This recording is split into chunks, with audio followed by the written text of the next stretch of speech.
На тот случай, вдруг кто переживает, как у нас дела. Ребята, все нормально. Мы расположились на своей полянке. В принципе, сюда мы и ехали.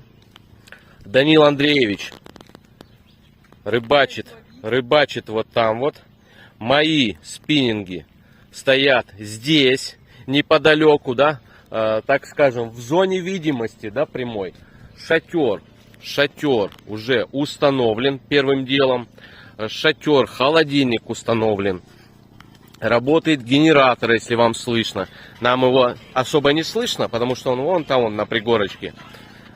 Палаточка, авто, все рядышком. В общем, вообще огонь. Друзья, еще раз, всем хорошей трудовой недели.